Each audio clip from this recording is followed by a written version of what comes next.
जैसा कि कल मैंने आपको कहा था कि आज की डेट का मैंने कहा था जिसमें मैं आपको सीएचओ एग्ज़ाम के डीबी से पहले स्क्रूटिनी फॉर्म है वो कैसे भरा जाता है उस पर वीडियो लेके आऊँगा। तो फाइनली आज मैं आपके लिए वीडियो लेके आ चुका हूँ जिसमें मैं आपको स्टेप बाय स्टेप प्रोसेस बताने जा रहा हूँ कि आपको अपना स्क्रूटिनी फॉर्म है वो जब भी आएगा आपको यूट्यूब चैनल के माध्यम से बता दिया जाएगा, लेकिन आने के बाद वो आपको कैसे फिल करना है उसके बारे में जानकारी दूंगा। वीडियो पसंद आ रहा है तो एक बार वीडियो लाइक जरूर कर लीजिए, चैनल भी जरूर सब्सक्राइब कर लीजिए, क्योंकि रिजल्ट आने पर 31 अक्टूबर को पूरे के पूरे चांस है सीएचओ के रिजल्ट के, और वो रिजल्ट आने पर आपको यूट्यूब चैनल के माध्यम से बता दिया जाएगा कि आपकी रैंक के अकॉर्डिंग क्या आपका फाइनल सिलेक्शन होगा या नहीं होगा, उसके बारे में भी बता दिया जाएगा। और रिजल्ट के बाद डीवी के लिए कौन कौन से दस्तावेज तैयार करने, उनका फॉर्मेट क्या रखना है उस पर भी वीडियो लेके आऊँगा। और अटेस्टेशन फॉर्म जो आपका फिल किया जाता है पुलिस डिपार्टमेंट वेरिफिकेशन के लिए वो कैसे फिल करना है इस पर भी मैं कल आपको इस यूट्यूब चैनल पर वीडियो लेके आऊँगा। इसलिए चैनल जरूर सब्सक्राइब करें, नोटिफिकेशन भी ऑन रखें, वीडियो को लाइक जरूर करें, कमेंट भी करें। और इस फॉर्मेट की पीडीएफ आपको हमारे टेलीग्राम चैनल पर देखने को मिलेगी जिसका लिंक नीचे डिस्क्रिप्शन में दिया हुआ। अगर अभी तक आपने ज्वाइन नहीं किया तो आप जाके ज्वाइन कर लीजिए। तो सबसे पहले तो मैं बात करूंगा स्क्रूटनी फॉर्म क्या होता है, तो मैं आपको बता देता हूँ। स्क्रूटनी फॉर्म जिसे कहा जाता है सह परिनिरीक्षा प्रपत्र, ये फॉर्म आपके रिजल्ट आने के बाद आपसे भरवाया जाता है और ये फॉर्म उन स्टूडेंट से भरवाया जाता है जिन्हें डॉक्यूमेंट वेरिफिकेशन के लिए बुलाया जाता है। इसे भरने के लिए ऑनलाइन प्रोसेस होता है जो कि एसएसओ आईडी के माध्यम से भरा जाता है और 7 दिन का टाइम पीरियड दिया जाता है। अब जैसे कि आप देख सकते हैं एनएचएम के कुछ रिजल्ट जो 17 अक्टूबर को जारी हुए 4 कैडर के, उनके स्क्रूटनी फॉर्म भरवाए जा चुके हैं। लेकिन 10 अक्टूबर का जिनका रिजल्ट आया था 4 कैडर के, उनके अभी तक स्क्रूटनी फॉर्म नहीं भरवाए गए, तो उनके जब भी भरवाए जाएंगे आपको यूट्यूब चैनल के माध्यम से बता दिया जाएगा। स्क्रूटनी फॉर्म में आपको वो सभी डिटेल लिखनी होती हैं जो कि आप एप्लीकेशन फॉर्म फिल करते समय लिखते हैं, वो सारी डिटेल आपको, क्योंकि जब आप डॉक्यूमेंट वेरिफिकेशन के समय जाते हो तो आपको ये स्क्रूटनी फॉर्म का भी ऑनलाइन भरते हो तो उसका प्रिंट निकाल कर आपको लेके जाना होता है। अगर किसी कारणवश कोई स्टूडेंट स्क्रूटनी फॉर्म ऑनलाइन नहीं भर पाता है तो उनके लिए ये फॉर्मेट जो अभी आपको स्क्रीन पर देखने को मिल रहा है ये फॉर्मेट में भरना होता है। और ऑनलाइन भरते हैं तब आपको 100 रुपये का पेमेंट करना होता है, और जो स्टूडेंट ऑफलाइन भरते हैं तो यहाँ आप देख सकते हैं लिखा होता है आवेदन पत्र के साथ सचिव राजस्थान कर्मचारी चयन बोर्ड के नाम पर 100 रुपये का पोस्टल ऑर्डर अवश्य लगाए। यानी कि ऑफलाइन में भी चार्ज लगता है, ऑनलाइन में भी चार्ज लगता है। ऑनलाइन का लिंक एक बार कंप्लीट हो जाता है, डीएक्टिव हो जाता है, उसके बाद वापस से लिंक एक्टिव नहीं होता है। और फिर किसी स्टूडेंट का अगर स्क्रूटनी फॉर्म रह जाता है तो वो स्टूडेंट बोर्ड की वेबसाइट पर कैंडिडेट कॉर्नर में जाकर ये फॉर्मेट डाउनलोड करके इसे भरते हैं। ये फॉर्मेट की पीडीएफ आपको हमारे टेलीग्राम चैनल पर देखने को मिलेगी जिसका लिंक नीचे डिस्क्रिप्शन में दिया हुआ। मैं इस फॉर्मेट के अकॉर्डिंग आपको बता रहा हूं कि किस तरह से स्क्रूटनी फॉर्म भरा जाता है, लेकिन आपको भरना होता है एसएसओ आईडी से, और वो लिंक जैसे ही एक्टिव होगा सीएचओ एग्जाम के लिए रिजल्ट के बाद एक्टिव कर लिया जाता है, लेकिन जब भी एक्टिव होगा आपको इस यूट्यूब चैनल के माध्यम से बता दिया जाएगा। अब स्क्रूटनी फॉर्म भरने के लिए आप देख सकते हैं सबसे पहले यहाँ क्या लिखा हुआ है, कार्यालय प्रविष्टि, आवेदन प्राप्ति की तिथि और प्राप्ति क्रमांक। यहाँ पर आवेदक का हस्ताक्षर युक्त नवीनतम फोटो, यानी कि यहाँ पर जो भी स्टूडेंट अपना स्क्रूटनी फॉर्म भर रहा है वो अपना फोटो लगाएगा और उसके ऊपर सिग्नेचर भी करेगा। और यहाँ पर 100 रुपये का पोस्टल ऑर्डर लगाना होगा, और वो 100 रुपये का पोस्टल ऑर्डर किसके नाम का होना चाहिए, आरएसएसबी बोर्ड यानी कि राजस्थान कर्मचारी चयन बोर्ड के जो सचिव है उनके नाम का होना चाहिए। और आवेदक द्वारा 2 प्रतियों में भरा जाए, ये आवेदक द्वारा 2 प्रतियों में भरा जाना है। अब इसमें सबसे पहले लिखा हुआ है रोल नंबर, यानी कि आपको अपने रोल नंबर, जिस एग्जाम के लिए आप स्क्रूटनी फॉर्म भरे हो उस एग्जाम के आपको रोल नंबर लिखने होते हैं। इसके बाद लिखा हुआ था आवेदन पत्र क्रमांक, यानी कि ऑनलाइन आवेदन आपने फॉर्म फिल किया था तो उसमें जो आपके एप्लीकेशन नंबर होते हैं वो आपको यहाँ पर लिखना होता है। इसके बाद मेरिट क्रमांक। अब आपने देखा होगा रिजल्ट में पहले तो क्या मेरिट नहीं पता चलती थी, लेकिन अभी बोर्ड ने नवाचार किया तो इसमें हर स्टूडेंट की मेरिट भी पता होती है। तो यानी कि आपकी मेरिट में कौन सी रैंक है वो क्रम नंबर, आपको क्रमांक यहाँ पर लिखना होगा, और यहाँ पर आपको पोस्टल ऑर्डर नंबर लिखना होगा। अब आपकी मेरिट के अकॉर्डिंग आपका फाइनल सिलेक्शन होगा या नहीं होगा, आपको डीवी में बुलाया जा रहा है फिर भी आपका फाइनल सिलेक्शन होगा या नहीं होगा, ये जब आपका रिजल्ट जारी होगा तो उसमें मैं आपको पदों के हिसाब से बता दूंगा कि कौन सी रैंक वाले स्टूडेंट सेफ जोन में है और कौन सी रैंक वाले सेफ जोन में नहीं है। यानी कि फिर वो डिपेंड करता है कि उनके आगे वाले डीवी करवा रहे हैं या फिर नहीं करवा रहे, उस पर डिपेंड करेगा। तो ये सभी जानकारी रिजल्ट आने पर आपको इस यूट्यूब चैनल के माध्यम से बता दी जाएगी। इसलिए अगर अभी तक आपने चैनल सब्सक्राइब नहीं किया तो चैनल जरूर सब्सक्राइब करें, नोटिफिकेशन भी ऑन रखें। इसके बाद यहाँ आपको विज्ञापन संख्या लिखना है, यानी कि सीएचओ एग्जाम का जो एडवर्टाइजमेंट है वो कौन से नंबर का है। उसमें या तो आपको पद कोड लिखना होता है या क्रम संख्या, ये सब चीज़ आपका जो विज्ञापन जारी होता है उसमें लिखा हुआ होता है।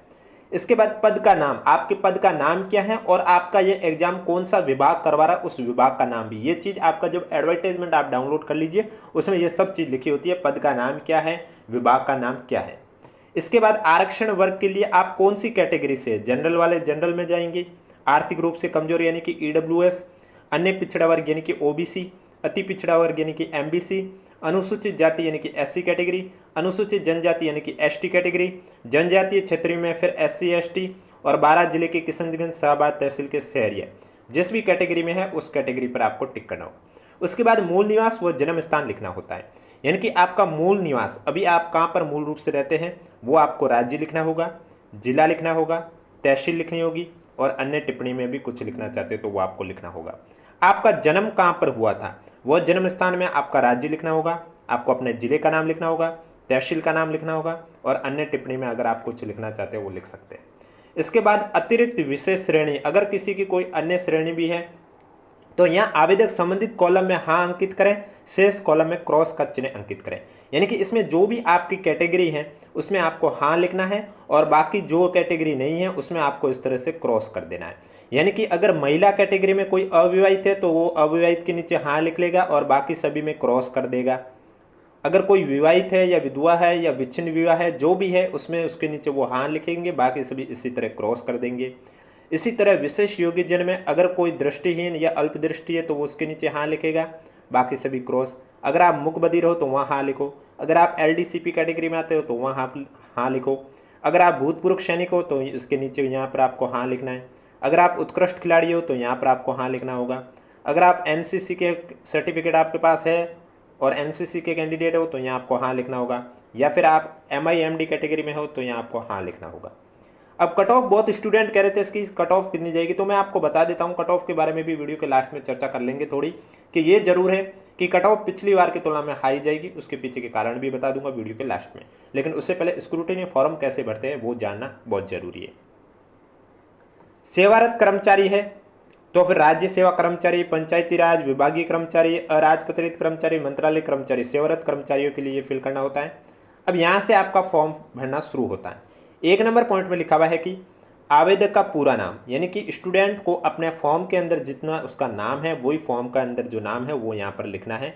सबसे पहले उसे हिंदी में लिखना होगा और उसके बाद उसे इंग्लिश में यहाँ पर लिखना होगा। उसके बाद यहाँ अपने पिता का नाम लिखना होगा, यहाँ उसे अपनी माता का नाम लिखना होगा। आवेदक की डेट ऑफ बर्थ, आपकी डेट ऑफ बर्थ कितनी है वो आपको यहाँ लिखनी होगी। विज्ञप्ति में निर्धारित तिथि को आयु, यानी कि यहाँ आप जब फॉर्म भरा था उसमें आपको मालूम है आयु सीमा भी एक दे रखी होती है, उसके अकॉर्डिंग फिर आपकी एज भी लिखी होती है, तो वो चीज़ आपको फॉर्म के अंदर जो लिखी हुई है वही चीज़ यहाँ आपको लिखनी होती है, कितने वर्ष, कितने माह और कितने दिन। इसके बाद नागरिकता आपके पास कौन सी है, भारतीय है या अन्य है, वो आपको लिखना होता है। आपका धर्म कौन सा है वो आपको लिखना होगा। और वैवाहिक स्थिति आप क्या है यहाँ आपको लिखना होता है। क्या आप अविवाहित हैं, क्या आप विवाहित है, या विच्छिन्न विवाह परित्यक्ता है, या विधवा है, विदूर है, पुनर्विवाहित है, जो भी है उसमें आपको लिखना होगा।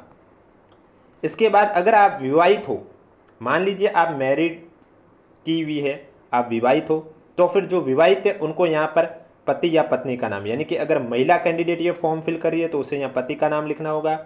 अगर मेल कैंडिडेट, पुरुष कैंडिडेट फिल कर रहा है तो उसे यहाँ अपने पत्नी का नाम लिखना होगा। आपका विवाह कब हुआ वो डेट लिखनी होगी, विवाह कहाँ पर हुआ था वो स्थान लिखना होगा। अब विवाह हुआ तो मैरिज सर्टिफिकेट भी बना है तो मैरिज सर्टिफिकेट के रजिस्ट्रेशन नंबर लिखने होंगे। आपने रजिस्ट्रेशन कहाँ पर किया वो लिखना होगा और उस रजिस्ट्रेशन का अधिकारी का नाम भी आपको यहाँ पर लिखना होगा। अब विवाहित होने की स्थिति में आपको संतान विवरण भी देना होगा कि आपके पुत्र या पुत्री का नाम अगर कोई है तो आपको लिखना होगा, अगर कोई पुत्र या पुत्री है तो उसकी डेट ऑफ बर्थ भी लिखनी होती है। इसके अलावा आपको कुल संतान संख्या भी लिखनी होती है कि 1/6/2002 से पहले आपके कितने बच्चे थे वो संख्या यहाँ लिखनी होती है, और 1/6/2002 के बाद आपके कितने बच्चे हैं वो संख्या यहाँ लिखनी होती है। इसके बाद पत्र व्यवहार का पता, आपको अपने मोबाइल नंबर यहाँ लिखने होते हैं। स्थायी निवास का पूरा पता, यानी कि आप कहाँ पर स्थायी रूप से निवास करते हैं वहाँ का आपको यहाँ पर पूरा एड्रेस लिखना होगा। इसके बाद शैक्षणिक योग्यता आपको फिल करनी होती है, जिसमें सबसे पहले आपको 10th क्लास का लिखना होता है। परीक्षा जो उत्तीर्ण की है उसका नाम लिखना होगा। फिर प्राप्तांक, यानी कि कुल अंक कितने हैं, प्राप्तांकों को प्रतिशत कितने बने वो लिखना होगा। कौन सी श्रेणी, first grade, first division, second division कौन सी आपका बना है वो लिखना होगा। किस वर्ष में आपने पास किया है, ऐच्छिक विषय कौन कौन सी है, कोर्स की अवधि कितने साल की थी वो लिखनी होगी। रोल नंबर क्या थे आपके 10th के वो लिखना होगा। बोर्ड या विश्वविद्यालय के नाम क्या है, यानी कि आपने 10th क्लास कौन सी बोर्ड से किया वो बोर्ड लिखना होगा। और रोल नंबर आपको 10th क्लास के लिखने होंगे। इसके बाद आप देख सकते हैं हायर सेकेंडरी या सीनियर सेकेंडरी 12th क्लास की डिटेल, उसमें भी वो सेम चीज़ लिखनी होगी। परीक्षा जो उत्तीर्ण की उसका नाम, कुल अंक कितने बने, प्रतिशत में बताना है, कौन सी श्रेणी है, कौन से वर्ष में उत्तीर्ण किया, ऐच्छिक विषय कौन सी है, कोर्स की अवधि यानी कि कौन से साल में आपने किए वो आप साल लिख सकते हैं, जैसे कि 2011 से 12, 12 से 13 जो भी। यहाँ पर आपको 12th के रोल नंबर लिखने होंगे। यहाँ पर आपको 12th के बोर्ड का नाम लिखना होगा और रोल नंबर क्रमांक, रोल नंबर यहाँ 2 बार लिखा हुआ है। इसके बाद आपको ग्रेजुएशन की डिटेल लिखनी होती है। ग्रेजुएशन आपने कब किए वो सब चीज़ आपको लिखनी होगी, कुल कितने अंक बने। अब देखो सेमेस्टर वाइज ग्रेजुएशन है तो सभी को ऐड करना होगा, आपको सभी सेमेस्टर को एक साथ ऐड करना होगा। लास्ट में कुल कितने अंक बने हैं उसके परसेंटेज लिखने होंगे, कौन सा डिवीजन बना है, किस वर्ष, ऐच्छिक विषय, कोर्स यानी कि ग्रेजुएशन कौन से साल से कौन से साल तक हुआ वो लिखना होगा। रोल नंबर लिखने होंगे और आपने कौन से यूनिवर्सिटी से ग्रेजुएशन की है वो आपको लिखना होगा। पोस्ट ग्रेजुएशन की डिटेल अगर आपने एप्लीकेशन फॉर्म में फिल की है तो यहाँ आपको फिल करनी होगी, वो लिखना होगा। अगर किसी ने डिप्लोमा किया है तो उसे यहाँ पर डिप्लोमा का पूरा डिटेल लिखना होगा। और अन्य कोई उपाधि है जिसका आपने जिक्र किया हो एप्लीकेशन फॉर्म में तो वो भी आप यहाँ पर लिख सकते हैं। अगर आप पर इंटर्नशिप लागू है तो वो इंटर्नशिप आपने कितने वर्ष की है, कितने माह और कितने दिन तक की है वो आपको यहाँ पर लिखनी होती है। और अगर आप जैसे कि आपको आरएनसी सर्टिफिकेट, जैसे सीएचओ एग्जाम के लिए आरएनसी सर्टिफिकेट या फिर एनएचएम के कोई भी एग्जाम के लिए जो भी सर्टिफिकेट आप पर लागू हो रहा हो उसके लिए आपको उस सर्टिफिकेट का संस्था कौन सी संस्था से आपको मिला उस संस्था का नाम लिखना होता है। रजिस्ट्रेशन के लिए आवेदन करने की दिनांक है वो आपको लिखनी होती है। आपके आरएनसी सर्टिफिकेट अगर आपका बना हुआ है तो उसके रजिस्ट्रेशन नंबर या फिर आपका जो भी सर्टिफिकेट बना हुआ है उसका रजिस्ट्रेशन नंबर लिखा होना होता है। रजिस्ट्रेशन की दिनांक लिखनी होती है, मान्यता अवधि लिखनी होगी और विशेष विवरण में भी कुछ लिखना चाहो तो वो आप लिख सकते हैं। अब जिन भर्ती परीक्षाओं यानी कि एनएचएम के जिन कैडर में आपके अनुभव प्रमाण पत्र की आवश्यकता होती है, यानी कि यहाँ कोष्टक में लिखा हुआ यदि उक्त पद हेतु विज्ञप्ति में कोई अनुभव आवश्यक हो। अब जिस भी कैडर में आपके टोटल 19 एनएचएम के कैडर के एग्जाम आयोजित हुए तो जिनमें अनुभव की आवश्यकता थी तो उन्हें तो यहाँ पर लिखना होगा अनुभव सर्टिफिकेट में या अनुभव के ऑप्शन में, और जिनमें आवश्यकता नहीं थी तो वो ये आप कॉलम स्किप कर सकते हैं।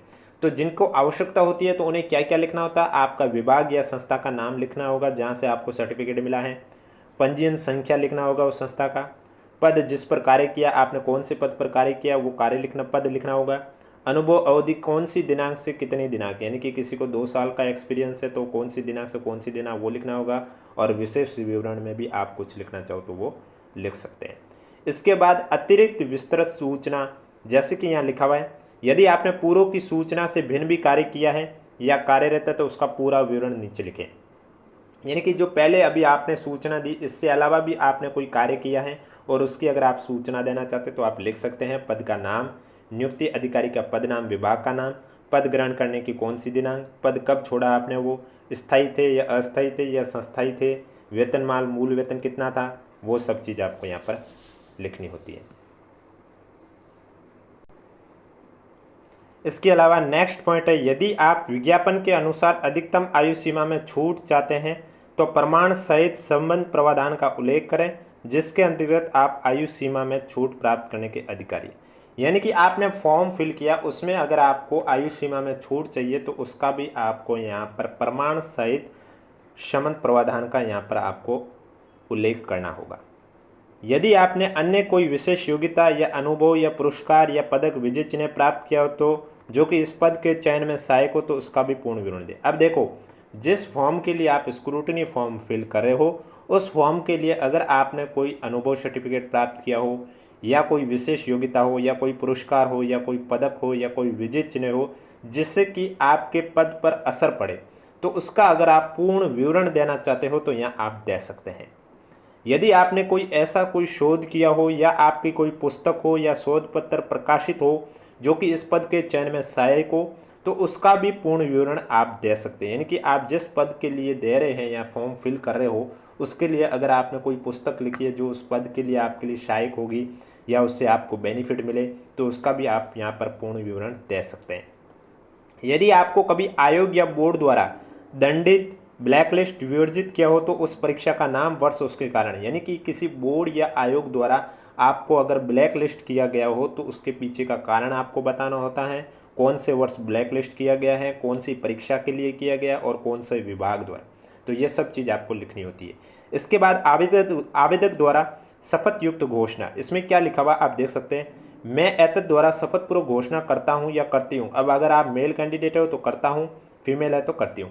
इस आवेदन पत्र की सभी प्रविष्टियां, संलग्न अभिलेख मेरी व्यक्तिगत जानकारी और विश्वास के अनुसार सत्य और संपूर्ण है। मैंने कोई तथ्य नहीं छुपाया है। यदि इस आवेदन पत्र में दी गई कोई सूचना झूठी या गलत पाई जाती है तो बोर्ड मेरे विरुद्ध नियमानुसार कार्रवाई कर सकता है। मैंने बोर्ड के नियमों को ध्यानपूर्वक पढ़ लिया और मैं उनका पालन करने हेतु वचनबद्ध हूँ।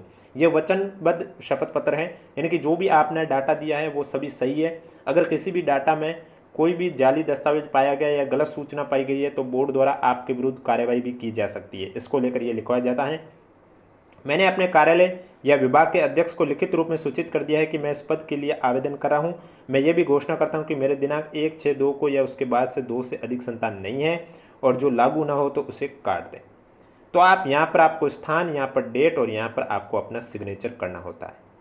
यह आपका शपथ पूर्वक होता है। अब आपके डीवी के समय जो डॉक्यूमेंट होते हैं वो सभी डिटेल यहाँ पर आप देख सकते हैं। संलग्न अभिलेख विवरण, 100 हस्ताक्षरित फोटो प्रति, यानी कि हर डॉक्यूमेंट के फोटोकॉपी के पेज पर आपको अपना सिग्नेचर करना होता है। जब आपका डीवी होगा, डॉक्यूमेंट वेरिफिकेशन होगा, तो उस समय दस्तावेज भी आपके ये चीज़ तो कंपलसरी है हर। इसके अलावा कौन से, वो जब विभाग द्वारा ऑफिशियली जारी होगा तो आपको बता दिया जाएगा, लेकिन फिलहाल स्क्रूटनी फॉर्म के साथ जो लिखा हुआ है वो मैं आपको बता देता हूँ।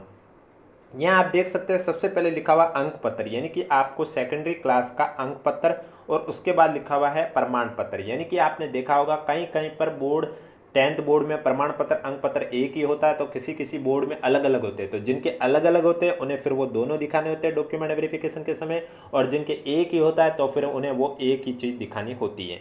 इसके अलावा आप देख सकते हैं 12th क्लास यानी कि सीनियर सेकेंडरी का अंक पत्र और प्रमाण पत्र। 12th में भी ये सेम प्रोसेस कि अगर किसी के अंक पत्र, प्रमाण पत्र एक ही है तो वो उन्हें एक ही दिखाना होता है, और अलग अलग होता है तो वो फिर उन्हें अलग अलग दिखाना होता है। इसके बाद आपको ग्रेजुएशन कर रखी है तो उसके आपको अंक पत्र दिखाने होंगे। अब ग्रेजुएशन में आपके सेमेस्टर वाइज है तो आपको सभी अंक तालिका सेमेस्टर वाइज सेट करनी होगी और सभी सेमेस्टर की दिखानी कंपलसरी है।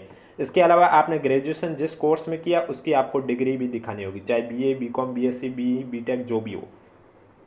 इसके बाद अगर आपने पोस्ट ग्रेजुएशन की है, एप्लीकेशन फॉर्म में उसका उल्लेख किया है तो उसकी भी आपको अंक तालिका दिखानी होगी, चाहे एमटेक किया हो, एमकॉम किया हो, एमएससी किया हो, एमए किया हो, जो भी किया हो, और उसकी भी आपको डिग्री है वो दिखानी पड़ेगी पोस्ट ग्रेजुएशन की। इसके बाद अगर किसी ने ग्रेजुएशन की जगह डिप्लोमा कर रखा है तो उन्हें फिर डिग्री की जगह, अगर किसी के पास डिप्लोमा है तो वो फिर उन्हें डिप्लोमा का अंक पत्र और उसका प्रमाण पत्र भी प्रस्तुत करना होगा। अब जिन भर्ती परीक्षाओं के लिए अनुभव की आवश्यकता होती है तो उन्हें फिर अनुभव प्रमाण पत्र भी दिखाना होगा, अन्यथा उनका जो डीवी है वो प्रोसेस लंबित कर दिया जाता है। अब जो नॉन टीएसपी वाले उनके लिए मूल निवास प्रमाण पत्र, और जो टीएसपी वाले उनके लिए विशेष मूल निवास प्रमाण पत्र भी प्रस्तुत करने होते हैं। ये जो चीज़ें ये हर एग्जाम में कॉमन रहती हैं। और मूल निवास प्रमाण पत्र एक बार बनता है वो जीवन पर्यंत वैलिड माना जाता है, चाहे आप कोई भी कैटेगरी के हो, क्योंकि मूल निवास प्रमाण पत्र और विशेष मूल निवास प्रमाण पत्र से यह स्पष्ट होता है कि आप राजस्थान के निवासी हो और राजस्थान में आप नॉन टीएसपी से हो या टीएसपी से, ये भी आपका स्पष्टीकरण होता है। इसके बाद जाति प्रमाण पत्र, आप कौन सी कैटेगरी से है, ईडब्ल्यूएस कैटेगरी से। अब देखो जाति प्रमाण पत्र ईडब्ल्यूएस वालों के लिए बनाना होता है, अनुसूचित जाति एससी वालों को बनाना होता है, अनुसूचित जनजाति एसटी वालों को बनाना होता है, अन्य पिछड़ा वर्ग ओबीसी वालों को बनाना होता है, और अति पिछड़ा वर्ग यानी कि एमबीसी वालों को बनाना होता है। तो जाति प्रमाण पत्र जो एससी एसटी कैटेगरी के होते हैं उनका तो एक बार बनाया हुआ वैलिड जीवन पर्यंत रहता है, लेकिन जो ईडब्ल्यूएस है, ओबीसी है, एमबीसी कैटेगरी है, इन कैटेगरी वालों का जाति प्रमाण पत्र एक बार बनने के बाद अगर वो 1 साल से ज़्यादा पुराना हो जाता है तो वो शपथ पत्र के माध्यम से भी काम चलवा सकते हैं, लेकिन शपथ पत्र के माध्यम से अधिकतम 3 साल तक का वैलिड माना जाएगा, उसके बाद का वैलिड नहीं माना जाएगा।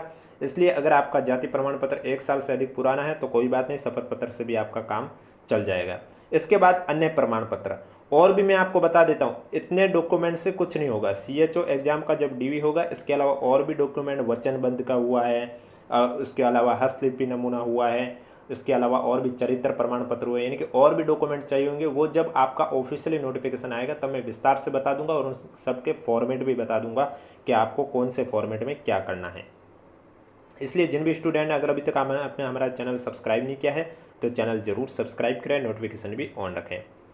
अगला जो आपका इंपॉर्टेंट न्यूज है, कार्यालय टिप्पणी। इसमें लिखा हुआ है, आवेदन पत्र में अंकित सूचना का संलग्न अभिलेखों की प्रति से मिलान किया गया और सही पाया गया, निम्न कमी पाई गई, यदि कमी है तो कमी का स्पष्टीकरण। अगर आपके डॉक्यूमेंट में कोई कमी पाई गई तो उसका यहाँ पर स्पष्टीकरण दिया जाता है और हस्ताक्षर में दिनांक, नाम और पदनाम यहाँ लिखा होता है। शिक्षा संबंधी प्रमाण पत्र में क्या है, आवेदक यदि अपेक्षित शैक्षणिक अर्हता उत्तीर्ण नहीं है किंतु आवेदन की अंतिम तिथि तक उसकी परीक्षा में सम्मिलित हुआ, यानी कि कभी कभी होता है कि आपका एग्जाम के फॉर्म शुरू हो चुके हैं, आपने एग्जाम तो दे दिया लेकिन उसका रिजल्ट नहीं आया, तो उस कंडीशन पर यह प्रमाण पत्र की, शिक्षा संबंधी प्रमाण पत्र की आवश्यकता होती है। क्योंकि यहाँ क्या लिखा, आवेदक यदि अपेक्षित शैक्षणिक अर्हता उत्तीर्ण नहीं है, यानी कि वो पास नहीं है किंतु आवेदन की अंतिम तिथि तक उसकी परीक्षा में सम्मिलित जरूर हुआ है। अब जैसे आप RSCIT को मान के चलिए, जैसे कोई एग्जाम होता है उसमें RSCIT की ज़रूरत होती है। अब जैसे कोई एग्जाम के फॉर्म शुरू हुए थे 1 अप्रैल से लेकर 30 अप्रैल। अब एक कैंडिडेट ने RSCIT एग्ज़ाम दे दिया है, वो एग्ज़ाम उसने दिया था 14 अप्रैल को माना कि, और उसका रिजल्ट आएगा जून में, तो उसके लिए ये लागू रहेगा शिक्षा संबंधी प्रमाण पत्र, यानी कि वो शैक्षणिक अर्हता उत्तीर्ण नहीं है क्योंकि उसका रिजल्ट अभी तक आया नहीं, तो ये पास है या नहीं है उसको लेकर अभी तक कंफर्म नहीं है, किंतु आवेदन की अंतिम तिथि तक उसकी परीक्षा में शामिल हुआ। अब आवेदन की अंतिम तिथि जैसे मैंने माना 30 अप्रैल और इसकी परीक्षा हुई 14 अप्रैल, तो यानी कि आवेदन की जो अंतिम तिथि थी उस तिथि तक वो परीक्षा में शामिल जरूर हो चुका है, तो उसके लिए लिखा जाता है, जिसमें लिखना होता है, प्रमाणित किया जाता है कि श्रीमती कुमारी जो भी आप है, उसके बाद आपको पिता का नाम लिखना होता है, कहाँ के निवासी है, किस पद के लिए, विज्ञापन में निर्धारित अंतिम तिथि जो भी है वो लिखनी होती है, तक इस पद की अपेक्षित शैक्षणिक अर्हता के अंतिम वर्ष के पाठ्यक्रम में सम्मिलित हो चुका हूँ, जिसमें भी आप शामिल हो चुके हैं वो आपको लिखना होता है। फिर यहाँ आवेदक के सिग्नेचर होते हैं और यहाँ राजपत्रित अधिकारी के हस्ताक्षरमय मोहर होती है। ये संक्षिप्त चेकलिस्ट है जिसमें शैक्षणिक योग्यता में क्या लिखा होता है। 1 नंबर पॉइंट लिखा हुआ है कि स्टूडेंट की अनिवार्य शैक्षणिक योग्यता विज्ञप्ति में निर्धारित योग्यता के सर्वोत्तम अनुरूप है या उनसे भिन्न किंतु समक्ष है। अभ्यर्थियों संबंधी कॉलम में टिक करना है, यानी कि आपको यहाँ टिक करना है कि आपकी जो शैक्षणिक योग्यता है वो विज्ञप्ति में निर्धारित योग्यता के अनुरूप है या नहीं है, उसके अकॉर्डिंग आपको टिक करना होता है। अगला है, स्टूडेंट आवेदन की अंतिम तिथि को अनिवार्य शैक्षणिक योग्यता प्राप्त था या उसके बाद प्राप्त किया है, तो वो आपको टिक करना है, क्या आपने अंतिम तिथि तक अंतिम जो शैक्षणिक योग्यता प्राप्त कर ली है या अंतिम तिथि के बाद की है, उस पर आपको टिक करना होता है। यदि स्टूडेंट आवेदन के समय अनिवार्य शैक्षणिक योग्यता उत्तीर्ण नहीं था तो क्या आवेदन की तिथि तक उस परीक्षा के अंतिम वर्ष के पाठ्यक्रम की परीक्षा में सम्मिलित हो चुका, उसमें जो भी आपको अपने अकॉर्डिंग है वो आपको टिक करना होता है। क्या स्टूडेंट अनिवार्य शैक्षणिक योग्यता आयोग की परीक्षा की तिथि तक उत्तीर्ण है, वो भी आपको अकॉर्डिंग टिक करना है। केवल इंटरव्यू के अंकन से चयन की स्थिति में क्या स्टूडेंट अनिवार्य शैक्षणिक योग्यता साक्षात्कार, अब ये इंटरव्यू वाले एग्जाम के लिए होता है, यानी कि कोई एग्जाम होते हैं उनके लिए इंटरव्यू भी होते हैं तो उनके लिए। अब कैटेगरी में क्या लिखा हुआ है आप देख सकते हैं कि स्टूडेंट आवेदन व प्रवेश पत्र पर अंकित अपनी श्रेणी में ही है या उसे भिन्न श्रेणी में है, तो क्या आप उसी श्रेणी में तो इस पर टिक कीजिए, भिन्न श्रेणी में तो आप इस पर टिक कीजिए। यदि स्टूडेंट आरक्षित श्रेणी का है तो क्या वो आवेदन की तिथि से पूर्व अपनी आरक्षित श्रेणी में आ चुका था या उसके बाद सम्मिलित हुआ था, वो आप अपने अकॉर्डिंग टिक करोगे। यदि स्टूडेंट आरक्षित श्रेणी का है तो क्या उसने राजस्थान का मूल निवासी होने का साक्ष्य प्रस्तुत किया है, तो मूल निवास प्रमाण पत्र अगर आपने प्रस्तुत किया तो आपको लिखना है। TSP एरिया के निवास संबंधी केवल TSP क्षेत्र की भर्ती हेतु लागू है। यदि स्टूडेंट आरक्षित श्रेणी का है किंतु उसका जन्म राज्य से बाहर हुआ तो क्या उसने अपने मूल राज्य में भी उसी आरक्षित श्रेणी होने का साक्ष्य प्रस्तुत किया है, वो आपको बताना होता है। अब जहाँ अनुभव की आवश्यकता होती है जिन एग्जाम के लिए, उन्हें ये अनुभव सर्टिफिकेट में भी यहाँ पर लिखना होता है कि यदि परीक्षा में कोई अनुभव संबंधी योग्यता निर्धारित है तो स्टूडेंट ने उसका अर्जन शैक्षणिक योग्यता के उपरांत किया है या उससे पूर्व, वो आपको टिक करना होता है। अनुभव संबंधी योग्यता निर्धारित है तो स्टूडेंट ने उसका अर्जन आवेदन की अंतिम तिथि के उपरांत किया है या उससे पहले भी किया है, तो वो उसके अकॉर्डिंग आपको टिक करना होता है। इसके बाद है अनुभव संबंधी योग्यता विज्ञप्ति में निर्धारित योग्यता के सर्वथा अनुरूप है या उससे भिन्न हेतु किंतु समक्ष है, वो आप अपने अकॉर्डिंग आपको टिक करना होता है। इसके बाद आयु को लेकर भी लिखा हुआ है कि स्टूडेंट की विज्ञप्ति में निर्धारित तिथि को आयु क्या थी, वो एज आपको लिखनी होती है। जो आपने एप्लीकेशन फॉर्म फिल किया उसमें आपकी निर्धारित तिथि की एज, विज्ञप्ति अनुसार निर्धारित तिथि की आयु सीमा न्यूनतम और अधिकतम, यानी कि विज्ञप्ति है उसमें जो तिथि मांगी जा रही है एज की वो न्यूनतम कितनी है, अधिकतम कितनी है। स्टूडेंट स्वयं को निम्न में से किस श्रेणी में मानता है वो आपको लिखना होता है। इसके बाद अधिकतम आयु सीमा में छूट है तो उनके लिए आप देख सकते हैं आयु सीमा विविध श्रेणियों के छूट के सामान्य प्रावधान। राजस्थान राज्य के अनुसूचित जाति, जनजाति, अन्य पिछड़ा वर्ग, अति पिछड़ा वर्ग के पुरुषों के लिए कितने वर्षों के लिए अभ्यर्थी यहाँ टिक करेंगे। राजस्थान के अनुसूचित जाति, जनजाति, अन्य पिछड़ा, अति पिछड़ा वर्ग की महिलाओं के लिए अधिकतम आयु कितनी है, वहाँ पर अभ्यर्थी टिक करेंगे। तो ये आपका पूरा एज वाला है। इसके बाद आप देख सकते हैं परिनिरीक्षा टिप्पणी, जिसमें लिखा हुआ आवेदन प्राप्ति की अंतिम तिथि, एप्लीकेशन फॉर्म की लास्ट डेट, आवेदक की श्रेणी, उपश्रेणी लिखनी होती है, आवेदक का मेरिट क्रमांक कौन सा है, कार्यालय में आवेदन प्राप्ति की तिथि। अब आपको विवरण में हाँ या ना लिखना होता है। यहाँ पर जो पूछेगी वो सभी डिटेल हाँ या ना में लिखना होता है। जैसे कि यहाँ पर लिखा हुआ है क्या आवेदन पत्र स्वहस्ताक्षरित और पूर्ण प्रविष्टियों सहित प्राप्त हुआ है, हाँ लिखोगे अगर हाँ हुआ तो। क्या हस्ताक्षरित 2 फोटो निर्धारित स्थान पर चिपकाई हुए, अगर चिपकाई हुई तो हाँ। क्या आवेदक भरी गई श्रेणी हेतु पात्र हैं, अगर है तो हाँ। क्या आवेदक ने निर्धारित तिथि से पूर्व शैक्षणिक योग्यता पूरी कर ली है, यहाँ पर भी हाँ होता है। क्या आवेदक वांछित अनुभव पूरा करता है, हाँ। क्या आवेदक नियमानुसार आयु सीमा में है, हाँ। आयु सीमा में छूट चाहने का कारण लिखना होता है। फिर अभिशंसा में आवेदक को स्पष्ट रूप से चयन हेतु अनुमति किया जाए, हाँ। ये सब चीज़ है ना जो आपका डीबी करवाते हैं वो करते हैं, क्योंकि यहाँ फिर सिग्नेचर भी उनका होता है, दस्तावेज परिनिरीक्षा अधिकारी का उस डेट में, यानी कि आपने जो जो डेटा दिया है उसकी टिप्पणी के लिए ये सब उनके द्वारा लिखा जाता है। कार्यालय उपयोग हेतु आप देख सकते हैं यहाँ पे लिखा हुआ कार्यालय उपयोग हेतु, और वो फिर आपकी सभी चीज़ें लिखते हैं और बोर्ड यही चीज़ देखते हैं कि हाँ भाई स्टूडेंट में कोई दिक्कत नहीं है, डॉक्यूमेंट वेरिफिकेशन में उन्होंने सब कुछ सही सही बताया है, वो सब स्पष्टीकरण के लिए ये भरवाया जाता है उनसे। इसके बाद लास्ट में क्या आता है, नाम और पदनाम।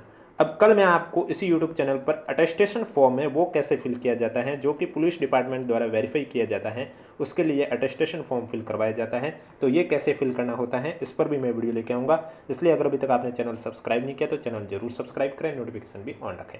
अब रिजल्ट की बात करूँ तो रिजल्ट आपके 31 अक्टूबर को 99% चांस से 31 अक्टूबर को आपका रिजल्ट आ जाएगा CHO एग्जाम का। रिजल्ट आने के बाद आपको बता दिया जाएगा कि मेरिट के हिसाब से आपका फाइनल सिलेक्शन होगा या नहीं होगा, ये कैसे चेक करना है। और कट ऑफ की बहुत स्टूडेंट कह रहे थे, मैं हर बार कहता हूं कि कट ऑफ पिछली बार की तुलना में इस बार ज़्यादा जाने के बहुत कारण हैं। पहला कारण ये है परीक्षा पैटर्न चेंज। पिछली बार तो CHO एग्ज़ाम था, इस बार आपका जो 40% है ये सब्जेक्टिव पार्ट है ही नहीं, सब्जेक्टिव पार्ट 60% है, 40% अदर पार्ट है, जिसमें आपके हिंदी है, इंग्लिश है, कंप्यूटर है, GK है, करंट अफेयर है और NHM के। यानी कि इस बार की CHO और पिछली बार की CHO में देखा जाए तो जिन्होंने जो सब्जेक्टिव के अलावा जिस पर ज़्यादा फोकस किया है वो बाजी ज़्यादा आसानी से जल्दी मार देगा, क्योंकि इसमें आपके सब्जेक्टिव के अलावा भी 40% पार्ट था। और आपको मालूम है पिछली बार क्या था, CHO में 40% वाला रूल नहीं था। अगर आपके 40% नहीं बन रहे हैं लेकिन आपका मेरिट में नाम आ रहा है तो वो आपको ले लेते थे, खाली पद नहीं रखते थे। लेकिन इस बार अगर आपके 40% नहीं बने, पद खाली है तो वो पद खाली रह जाएंगे, लेकिन आपको वो नहीं लेंगे। और SC ST के लिए 35% वाला रूल है। इस बार एक तो आपके पद भी कम है, 3900 के करीब है, पिछली बार 5500 के करीब पद थे। एक तो इस बार आपके पद कम है पिछली बार की तुलना में, दूसरा इस बार आपके एग्ज़ाम भी 73,000 के करीब स्टूडेंट ने दिया, जबकि पिछली बार एग्ज़ाम 70,000 के करीब स्टूडेंट ने दिया था। यानी कि कंपटीशन इस बार ज़्यादा है, स्टूडेंट भी ज़्यादा, पद भी कम। पिछली बार पद ज़्यादा थे, स्टूडेंट कम थे इस साल के अकॉर्डिंग, इस वजह से एक आपके कट ऑफ ज़्यादा रहने के चांस है। दूसरा इस बार थोड़ा पैटर्न भी अलग था, यानी कि इसमें आपके जो GK है वो भी ऐड थी, जैसे कि अभी मैंने कहा हिंदी इंग्लिश, तो जिनकी GK हिंदी देखो सब्जेक्ट तो सबके लिए बराबर रहता है। बाजी कौन मारता है, जो सब्जेक्ट से अलग हट के पढ़ता है, जैसे हिंदी हुई, इंग्लिश हुई, GK हुई, करंट अफेयर हुई, कंप्यूटर हुई है, NHM के क्वेश्चन हुए, तो वो जो बाजी मारेगा वही आगे जाएगा, क्योंकि सब्जेक्टिव तो हर कोई कर लेगा, सभी के सब्जेक्टिव थे। लेकिन ये कुछ जो थोड़ा चेंज था उसमें जो आगे जाएगा वही सेलेक्ट होगा। अब जब आपका रिजल्ट आएगा तो उसमें आपको रैंक वाइज रिजल्ट बता दिया जाएगा। अब आपको ये डाउट होगा कि भाई अभी 8 कैडर के रिजल्ट आए, उनमें भी तो कुछ स्टूडेंट, कुछ क्या 7 कैडर में तो जितने पद है उतने स्टूडेंट ही नहीं मिले। तो उसके पीछे का ये कारण है, इसमें खाली पद रहने के चांसेस कम है CHO में, क्योंकि उनमें ऐसा हुआ कि उनमें किसी में एग्जाम में एक तो स्टूडेंट की संख्या भी कम थी, यानी कि उसमें जो स्टूडेंट बैठे थे किसी में 90 बैठे थे, किसी में 75 बैठे, किसी में 1200 बैठे, किसी में 2500 बैठे, इतनी संख्या थी। और वो एग्ज़ाम हुए थे 2 जून से 6 जून, और आप आज भी की डेट में भी देख लीजिए पेपर उठा के, 2 जून से 6 जून में आपको ऐसा नहीं लगेगा कोई क्वेश्चन रिपीट भी हुआ हो। लेकिन जो सेकंड चरण में एग्जाम हुए थे 8 जून से 13 जून तक, उनमें क्वेश्चन बार बार रिपीट भी हुए थे, यानी कि 23 से 24 नंबर तो रिपीट हो रहे थे। तो उससे भी एक यहाँ बेनिफिट मिल जाता है कि भाई 40% आसानी से लाने के लिए 23-24 नंबर आपको पहले से ही मिल जाता है। अगर आपने 2 जून से लेकर जो भी जिस डेट में आपका एग्जाम होता है उस डेट से पहले जो भी पेपर हुए थे NHM के, वो अगर आपने देखे होंगे, और मैंने आपको करवाए भी थे 2 जून से 13 जून के सभी 19 पेपर का एनालिसिस आपको यूट्यूब चैनल के माध्यम से करवाया था। जो 40% वाला पार्ट है उस सभी का पेपर एनालिसिस अगर आपने नहीं देखा तो अभी भी आप जाके देख सकते हैं उस डेट के वीडियो। और ये फॉर्मेट आपको जो स्क्रूटिनी फॉर्म का मैंने बताया, इसकी PDF आपको हमारे टेलीग्राम चैनल पर देखने को मिलेगी, जिसका लिंक नीचे डिस्क्रिप्शन में दिया हुआ। अगर अभी तक आपने ज्वाइन नहीं किया तो आप जाके ज्वाइन कर सकते हो। बाकी कट ऑफ से ज़्यादा डिपेंड करता है कि आपका मेरिट में स्थान कहाँ पर है, क्योंकि आपका मेरिट में स्थान जितने पद है उसके अकॉर्डिंग रहा तो आपका फाइनल सिलेक्शन हो जाएगा, अन्यथा आपका नहीं होगा। तो वो रिजल्ट आने पर मैं आपको इस यूट्यूब चैनल के माध्यम से बता दूंगा कि कौन से स्टूडेंट है वो कहाँ तक के लिए फाइनल सिलेक्शन के लिए सेफ जोन में है और कहाँ से बाहर वाले थोड़े डेंजर जोन में है। ये सब रिजल्ट आने पर बता दिया जाएगा। और मार्क्स आपकी जिनकी रैंक में नाम होगा उनके तो मार्क्स रैंक के साथ बता दी जाएंगे, लेकिन जिनका नाम नहीं होगा तो उनको एक फॉर्मूला दे रखा होगा रिजल्ट में, उसी से आपको मार्क्स मिलेंगे। बोनस नंबर नहीं मिलते हैं। बोनस को मैं आपको हर बार बताता हूं, जो क्वेश्चन डिलीट होते हैं उसके नंबर बाकी के क्वेश्चन के साथ बांट दिए जाते हैं, आपको बोनस नहीं मिलता है। अगर 2 क्वेश्चन डिलीट हुए तो उसके 6 नंबर आपको बाकी के 148 क्वेश्चन के साथ बराबर रूप से बांट दिए जाते हैं। और दूसरी बात, जो आपत्ति लगाता उसी कोई फ़ायदा नहीं होता, सभी स्टूडेंट के लिए लागू है। अगर क्वेश्चन डिलीट हुआ तो सभी स्टूडेंट के लिए वो डिलीट हुआ और उसके नंबर बाकी के क्वेश्चन के साथ सभी स्टूडेंट के लिए बराबर रूप से बांट दिए जाते हैं। अब कोई भी डाउट है तो नीचे कमेंट बॉक्स में पूछिए। वीडियो पसंद आए तो वीडियो को लाइक कीजिए, चैनल जरूर सब्सक्राइब कीजिए, क्योंकि कल मैं आपको इस यूट्यूब चैनल के माध्यम से बताऊंगा कि अटेस्टेशन फॉर्म है वो कैसे फिल किया जाता है। क्योंकि CHO रिजल्ट आएगा, इसके बाद DV शुरू हो जाएगी, जब भी होगी आपको बता दिया जाएगा। लेकिन DV के लिए स्क्रूटिनी फॉर्म शुरू हो जाएंगे, उसके बाद आपको दस्तावेज तैयार करने में समय लगेगा नहीं, आपको पता ही नहीं चलेगा कब DV शुरू हो रही है और कब कंप्लीट भी हो जाएगी। इसलिए मैं आपके लिए ये पहले से ही बता रहा हूँ कि ये आपको दस्तावेज होते हैं वो तैयार रखने होते हैं। स्क्रूटिनी फॉर्म ऐसे भरे जाते हैं ताकि एंड टाइम में आपको कोई प्रॉब्लम ना आए।